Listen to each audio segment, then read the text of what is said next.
Europe 1, 8h35, la revue de presse. Avec Natacha Polony. Bonjour Natacha. Bonjour Thomas, bonjour Julie, bonjour à tous. Ce matin, une de vos journaux, le Happy Birthday Mr. President, manque un peu de chaleur. Libération, 2 ans après, Hollande cherche président. Le bien public, bilan, Hollande trinque. L'écho de la Haute-Vienne, Hollande 2 bougies pour un enterrement. Et la Marseillaise, photo de ce 6 mai 2012 et visage imperturbable de François Hollande sous les trompes d'eau, la désillusion. Le Figaro, déficit, euro, Bruxelles et Berlin corrigent Hollande. Mais le Monde cherche à rattraper les choses, la stratégie de Hollande pour rebondir. Pendant ce temps, les Échos essayent de nous remonter le moral. L'Europe tourne enfin la page de la récession. Bon alors on commence avec un gâteau et 2 bougies. Mais oui, alors on ne va pas en rajouter sur cet anniversaire. Tout a déjà été dit sur l'impopularité du président, sur ses prophéties périlleuses. Lourd à vie ou Iron Man, se demande Philippe Vaucan dans Le Républicain Lorrain. Mais ce sont surtout ses propres amis en fait qui rivalisent de métaphores. Dans Le Parisien, un cadre du PS commente le plan com de ce matin. C'est de l'agitation. Quand tu t'es fait virer de chez toi, tu ne te pointes pas au petit déjeuner avec les croissants. Dans Libération, c'est un ministre. Hollande est aujourd'hui impopulaire. Le risque, c'est qu'il devienne inexistant. Bientôt, les Français ne s'occuperont même plus de savoir s'il est audible ou inaudible. Et finalement, c'est pas très grave puisqu'un ami assure, il est toujours persuadé d'être le meilleur de sa génération. Et l'un des fameux visiteurs du soir ajoute ironiquement, il est très content du dispositif et il est reparti comme si de rien n'était. Bref, un anniversaire qui confirme la phrase de Voltaire, mon Dieu, protégez-moi de mes amis, mes ennemis, je m'en occupe. Et d'ailleurs, est-il nécessaire de s'en occuper de ses ennemis ? Nicolas Sarkozy, nous dit Libération, a très envie de s'exprimer sur l'Europe.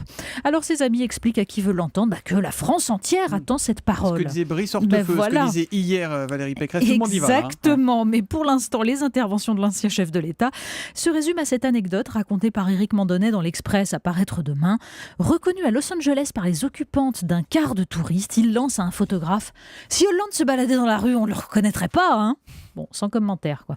Alors, il reste Alain Juppé. Alain Juppé qui explique dans Le Monde à quel point il faut continuer à faire en Europe ce qu'on a déjà fait depuis 30 ans. Bon, il concède que l'Union est un peu naïve dans ses négociations commerciales et divisée sur les grands sujets diplomatiques. Mais si grave, à part ça, tout va bien. Et à propos de négociations commerciales, il y en a qui sont en cours en ce moment, ça concerne le traité de libre-échange, et là il y a un vrai enjeu. Mais oui, la naïveté sur les négociations commerciales, on la trouve sur 2 pages dans Le Figaro. 2 pages qui nous exposent tout ce que nous aurions à perdre dans cet accord négocié en grand secret, nos appellations d'origine, nos terroirs, nos protections sanitaires et environnementales, la possibilité même pour les États de fixer leurs propres règles.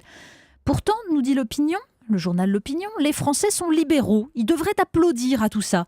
Oui, le journal publie un sondage qui montre que les 3 mots de notre devise, sur ces 3 mots, 48% des Français préfèrent le mot liberté. Alors, est-ce que ça suffit à faire de nous des Thatchériens convaincus ? On peut quand même en douter. Dans le classement Aime pas que publie le journal, les Français n'aiment qu'à 26% l'État-providence. C'est vrai, sans doute parce qu'il est associé pour certains aux abus ou à l'idée que certains payent pour les autres. Mais les services publics sont aimés à 72% et l'État tout de même à 55%. Ah oui. Le capitalisme et la mondialisation font 32 et 33% seulement. En conclusion, les Français aiment la liberté, mais ils veulent pouvoir en décider les conditions. Ça s'appelle la souveraineté. On va aller voir un président normal ou anormal, d'ailleurs on ne sait plus trop bien, mais en tout cas c'est en Uruguay. Mais oui, le désir de souveraineté, c'est sans doute ce qui a fait le succès du président uruguayen Pepe Mujica. Le Monde consacre un portrait à cet homme étonnant, rescapé des geôles de la dictature militaire, torturé et enfermé 2 ans dans un puits et qui vit en paysan. Un paysan qui reverse 87% de ses revenus à des organismes de logements sociaux et qui cite les auteurs antiques. Ma définition de la pauvreté est celle de Sénèque, dit-il. Pauvres sont ceux qui ont besoin de beaucoup car rien ne peut les satisfaire. Alors il a légalisé l'avortement, le mariage gay, le cannabis. Il a lancé à la tribune de l'ONU que la politique, mère du devenir humain, est restée limitée à l'économie et aux lois du marché. Au libre marché, il oppose Platon et une certaine idée de l'homme puisée dans le silence de la détention. La presse, toute la presse dans la revue de presse de Natacha, avec ce matin encore une nouvelle revue que vous avez trouvée. Mais oui, une petite revue féminine, mais qui ne ressemble pas à un magazine féminin. Ça s'appelle Chic Fille, avec un dossier sur les dandys au féminin dans une époque qui, je cite, favorise le plouc et l'inculte. Les confessions d'un exhibitionniste qui raconte son besoin étrange de montrer son petit oiseau pour sortir de l'inexistence. Ou l'histoire du Lahadane, cette langue inventée par une linguiste américaine pour libérer les femmes du langage phallocrate qui leur interdit d'exprimer réellement leurs sentiments. Avec des mots comme par exemple Ahaz, quelqu'un qu'on a désiré mais plus maintenant. Ahaz. Ou Ab, l'amour pour quelqu'un qu'on aime mais qu'on ne respecte pas. Avouez que ça manquait. Et puis ça clarifie un peu le débat. Oui, c'est bien. On termine avec encore un petit peu d'européenne, tiens. Mais oui, ça aussi, ça manquait, des listes pour les européennes. L'opinion nous les présente, alors pas celles que vous connaissez, celles qu'on droit au débat dans les grands médias, non, les autres.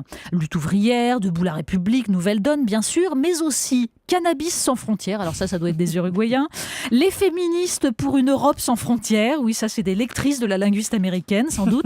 L'Europe de Marrakech à Istanbul, ça c'est ceux qui sont fâchés avec la géographie. Et puis pour une France royale au cœur de l'Europe. Alors non, ça ce ne sont pas des fans de la ministre de l'écologie. Si avec ça il reste des abstentionnistes, franchement. La revue de presse de Natacha Polony tous les matins à 8h35 sur Europe 1. À demain, Natacha. À demain.